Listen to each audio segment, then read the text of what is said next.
Audience understands and values the requirements of election integrity in our every election course. And our next speaker will talk to us about stopping voter fraud and how each of us can be personally involved. Vera is one of the founders of True the Vote, a grassroots effort to restore integrity in U.S. elections. He's the National Director of Training for True the Vote. He's written many state-specific election observer curricula, has trained many thousands of observers, and supervised over 20 states in that effort. He wrote the election observer curriculum for Wisconsin in 2012 and trained over 1,000 observers for that recall election of Governor Scott Walker. He did that in person, online, and via video conference. So this guy knows how to do what he does. Alan is president of the Quest Business Agency in Houston, and he has responsibility for all their marketing strategies. He's with us tonight to teach us how to get even more involved, stopping voter fraud. Please welcome Alan Vera.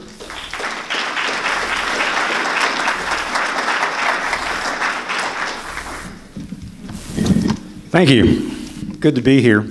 I'm Alan Vera, and I'm now in my second term as the chairman of the Harris County Republican Party Ballot Security Committee. We're in charge of election integrity in Harris County, and since there is no other ballot security committee in any other Republican county party, we kind of get called for everything. Right now, before I go further, I just want to say what an honor it is to be here with Northeast Tarrant Tea Party. I want to thank each of you for all the work you do, your leadership, and I want to thank you especially for the stands you take. You guys take a stand no matter what it costs you. God bless you for that. Don't ever stop that. Now, if I were you, go ahead, give yourselves a... If I were you, looking at me, I'd be asking this question.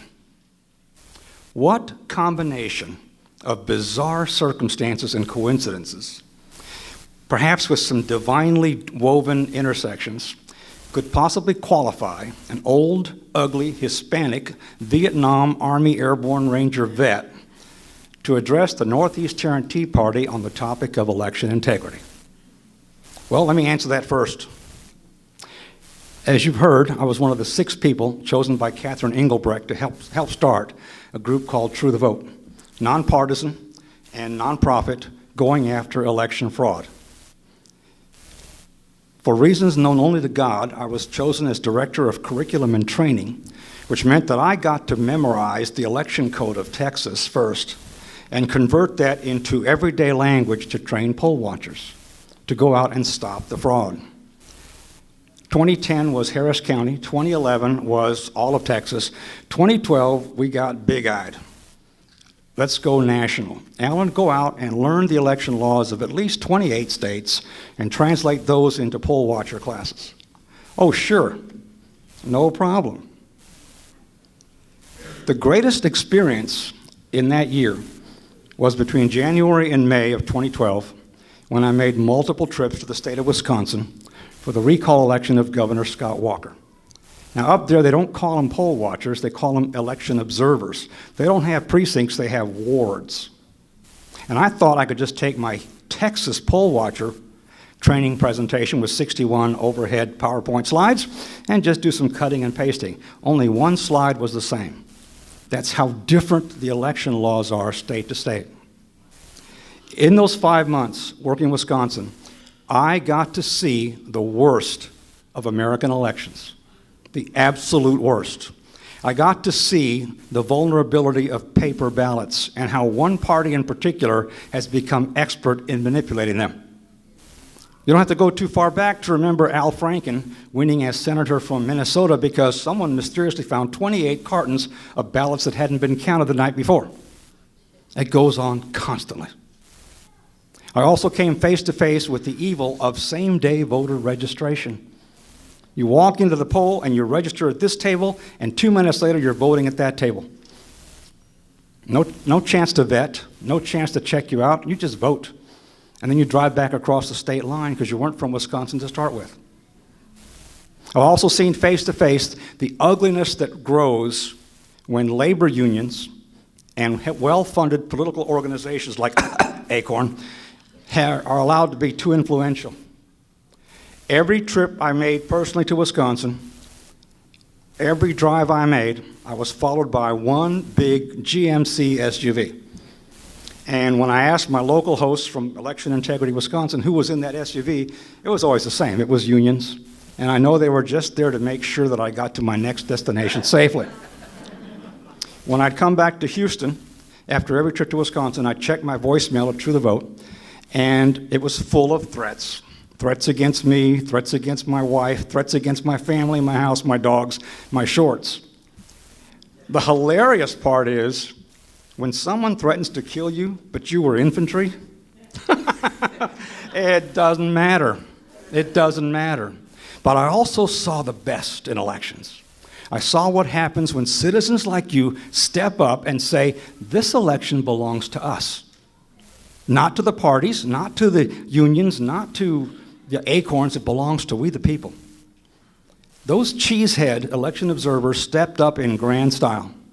Not only did they retain Governor Walker as their governor, but in the next 12 months, in only Madison and Milwaukee, we had 44 felony convictions for election fraud. 44. Half with jail time and fines, the other half with fines and deferred and probation. Wisconsin only has as many registered voters as Harris County, Texas. How can they have 44 convictions in 12 months and we can't get that in 12 years? Two reasons. One, our legislators have been lazy in jacking up the penalties, and two, we've been lazy in not catching these people. All 44 convictions came at the same-day voter registration table.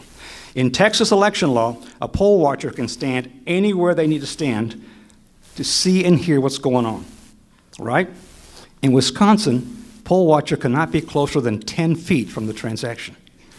How are you supposed to see the driver's license being held up at the same-day voter registration table from 10 feet away? I'll tell you how. Some wacko from Texas goes around to every dollar store and buys every kid's binocular set he can find, and every poll watcher's out there with binoculars, and you can see that's not a Wisconsin license, that's an Ohio license, you're going to jail, buddy. That's what it takes.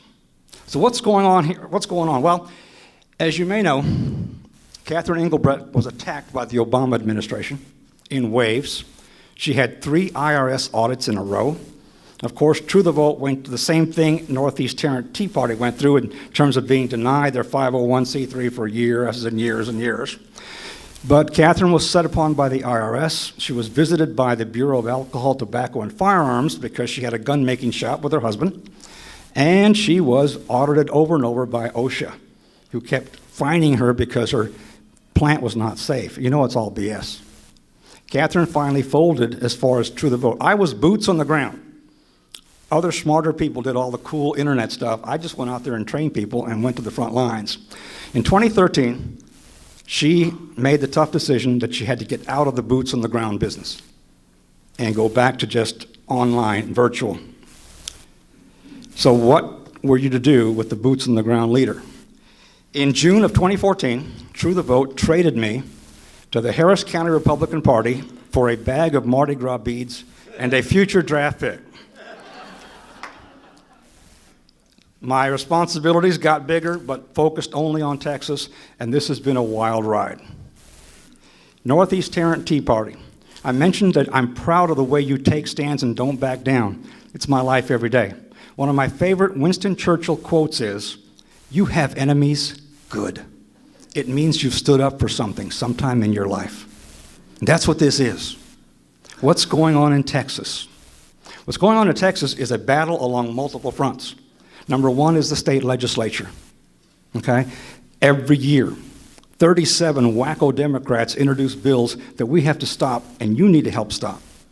Last year it was requiring every election administrator and county clerk to put a polling place at the county jail and pay for it, okay? 2, it was allow translators for voters from as far away as 7 counties. You know what that's about. One bill after another, someone needs to kill it. We're there every week, killing them and helping them. You need to keep up with it, okay? Because they do some dumb things. I go and testify every single week after the 2015 legislative session, regular session, 3 bills that I tried to kill in committee were passed. But the governor looks at all the videotape of every testimony. And the governor's staff called and said, we want to talk to you about those 3 bills. What's wrong with them? We had 6 2-hour conference calls that week, and on Sunday before the deadline, the governor vetoed all 3. You can make a difference. Secondly, Secretary of State. Secretary of State, it's a good job. He's a good guy most of the time. Every once in a while, you got to yank up his underwear and give him a wedgie. It doesn't make sense. The Texas laws on voter assistance